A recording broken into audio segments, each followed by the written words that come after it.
3, 2, 1, and action.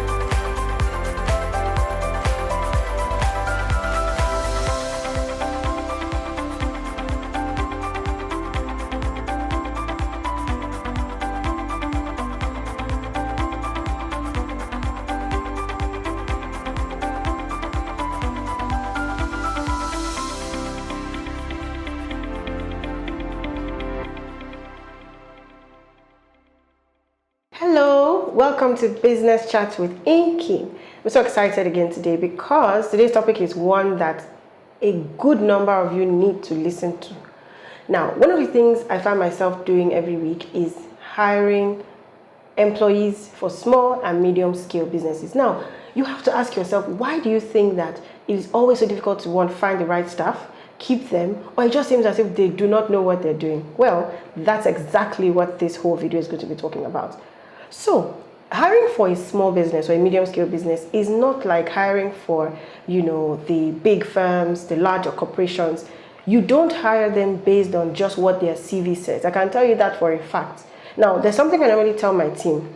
Hiring for a small or a medium scale business is almost like getting into a marriage. What do I mean by that? Both of you need to make sure that you are compatible. Now, the person's individual core values must be in alignment with the core values of your company. Now, those are one of the things that we always look out for when we're recruiting. Now, I'll give you a typical example. So you're a small business, you as the owner, you're a master's holder, BSc holder, whatever the case may be, but you cannot afford to hire people who are on the same level with you. But you need to be able to meet within, the budget of the organization. So say every month you have a salary of 100,000 or 80,000, whatever the case may be, to pay these people. And you want them to deliver on a particular standard. A couple of things are involved. First of all, have you taken the time to sit down and write out what their job description is going to be? Do you have an idea what their day-to-day tasks are? Have you outlined, have you explained to them? That's one. Two, do you as a person even know what the vision of your company is? Is it written down somewhere? Is there a business plan you expect people to sit down and read and even envision what you're doing and where you're going? You can't just bring somebody on board and expect the person to just perform magic and just all of a sudden understand what you're doing, know how you want to take over the industry. It's not magic. Especially because you need to understand that they are not all usually of the same background and have not all gotten to the same level that you as a business owner have gotten to. So recruiting for a small business is more delicate than you can ever imagine. Anybody can write CV now. So for me, I don't even look at CV because you can pay anybody to beautify your CV for you, make your LinkedIn page spectacular. But when you have conversations with them, what are you looking out for? You're looking out for, okay, for example, maybe you have a weakness of being very angry, or you're short-tempered, quick-tempered. You don't want to hire somebody who has that same kind of temperament.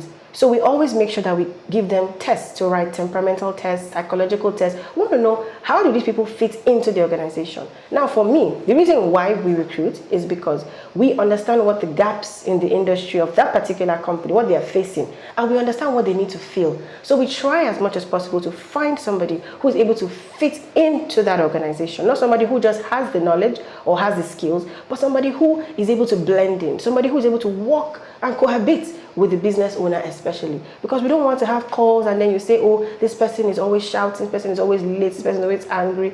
There needs to be an understanding between both parties. So I'll give you a few things you need to note before you start to hire. First of all, make sure you have a business roadmap. Where is your business going? What is your business doing? Why are you doing it? How are you doing it? And who are you doing it for? What is the vision of this company? What are your core values?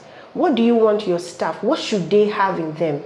If your company is one that is after integrity, excellence, you can't hire somebody who, after a couple of tests, you find out that there's inconsistency in their statements. You're finding out that, they said they finished with a third class, meanwhile they finished with, or let's say they finished with the first class, meanwhile they finished with a third class or a pass, whatever the case may be. You need to know what you're looking out for. Now, when these people even come on board, have you put together a job description? Are you clear on reporting lines? Who do they report to? Are they just supposed to come to work every day, not knowing what they're going to do, not knowing who is checking what?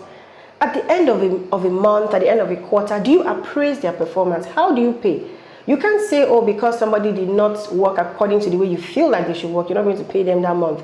That's not how it works. You must be clear on exactly what it is you're doing and exactly what it is that individual is expected to do.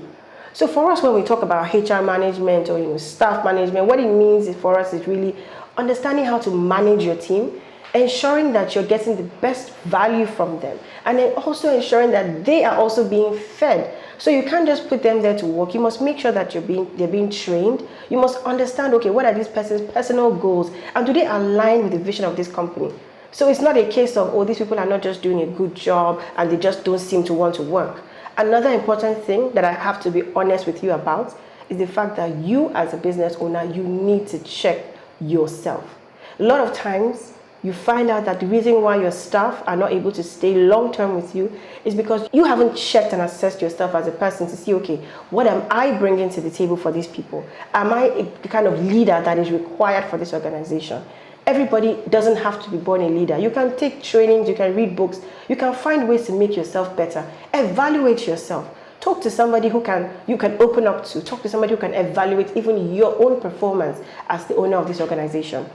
Remember, there's something I must say before we come to an end of this video. You need people to drive a business. You cannot do it alone. So no matter how skilled you are, no matter how much influence, no matter how many people you know, if you are not able to have the right team, teamwork makes the dream to work. So if you don't have the right team, unfortunately for you, it's going to take you longer than required, because you will spend more time as an operations manager than a proper CEO that you should be. You will run day-to-day operations, you will not expand your business, you will not meet new clients, you will not close bigger deals, you keep on doing the same thing over and over and over again without getting a different result. So guys, have you found yourself struggling with trying to manage your staff in your organization? Or perhaps you find it even difficult trying to even find the right ones to come on board? So let's talk about this in the comment section, and don't forget to share and subscribe. See you in my next video. Bye.